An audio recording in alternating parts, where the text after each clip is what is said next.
going on, guys? Multiverse Crypt here, doing another action figure review video, and today we are having a look at none other than GhostMaker from McFarlane Toys.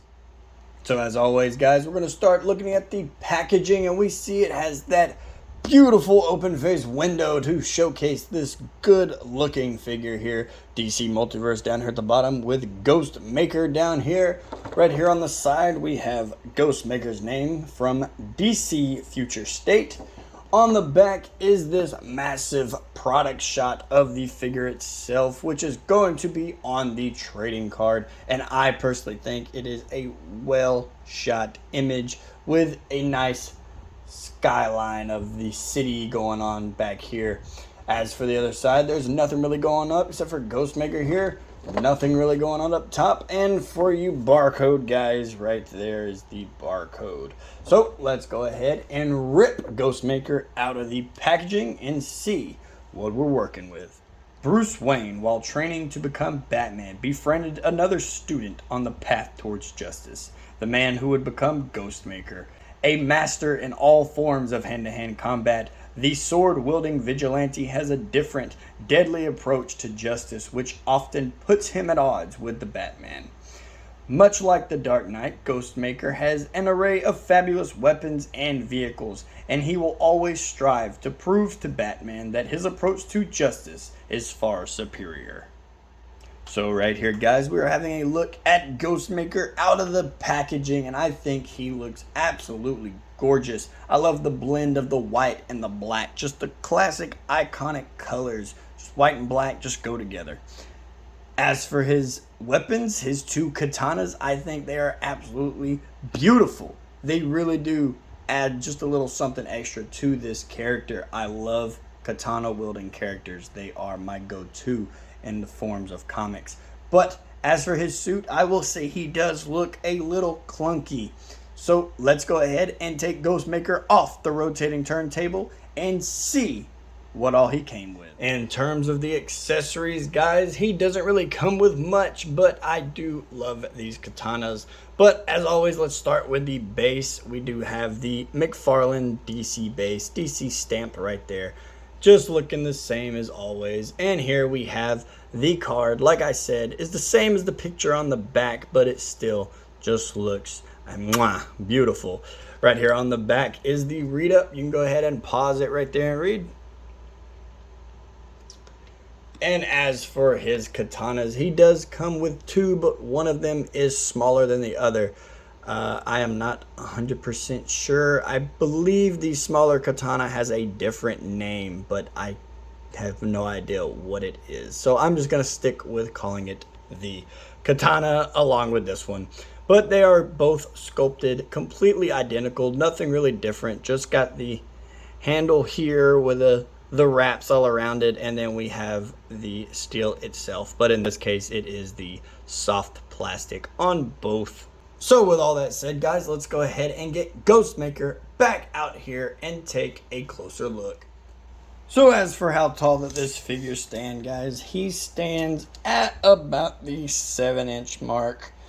He is the typical McFarlane 7-inch scale. And as for the katanas, they do have little sheaths for both on his back here.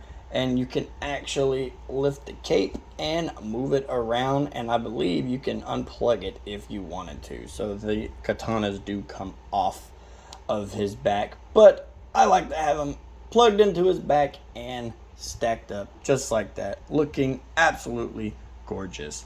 As for this figure's articulation amount, but it is a little different because he is a chunkier figure. So as for his head does articulate up all the way and down all the way. He is on a ball joint and can rotate all the way around, but he's got kind of a hood that is lowered down on his back here. So if you do rotate it all the way, I would be careful so that way you do not scuff your paint. As for his arm articulation, his arm goes out about that far. He does have shoulder pads, so that kind of impedes how far he can go up. And his arms do rotate all the way around.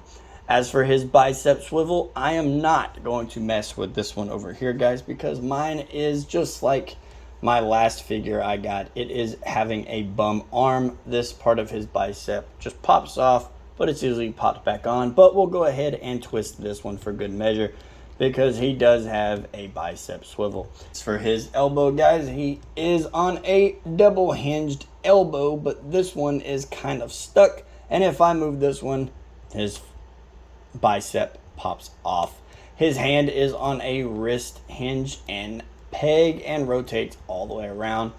His ab crunch does crunch down a little, and it crunches back quite a bit and rotates all the way around as well. He does also have a waist swivel that goes all the way around as well, although I would be careful because I am bending my katanas here. As for his leg articulation, his leg does go out about that far and goes back about that far. Thanks for the crotch piece here. We do not really see the McFarlane diaper, but it is under there, and there is the crotch gap. As for his knee articulation, he only has single jointed knees due to the bunched up ruffles here. And as for his ankles, they do articulate down, they articulate up, and he does have toe articulation and ankle pivot as well. And just like with my last figures that I reviewed, he does also have that piece. There's no random ball. It is sculpted, it is detailed, and it looks beautiful to just have that hinge be hidden inside his ankles. And also, as for his cape, guys, his cape does come out, and it is a soft plastic. So with all that said, guys, let's go ahead and get some other figures out here for some size comparison.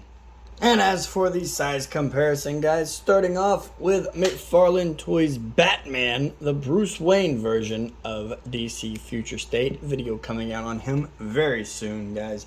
And I think they scale together beautifully. And here, guys, we have Wally West's Flash, and I think they also scale together beautifully. And here, guys, we have him standing next to Marvel Legends Star-Lord once again.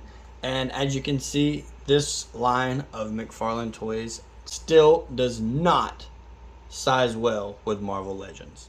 Alrighty, guys, and there you have it. Another action figure review video in the books on my channel. I really do hope you guys enjoyed. As for my rating on this figure, it is going to be a solid 6 out of 10. I do really love this figure. I think it is absolutely beautiful, but I don't really like being robbed that extra point of articulation down here. And I also think that with what he comes with the two katanas, I think that there's always room for a little more. Even if it was a smoke bomb or anything else, I think it would have boosted it up. And I just think it's such a clunky figure. It is very, very clunky. It's very, very bulky.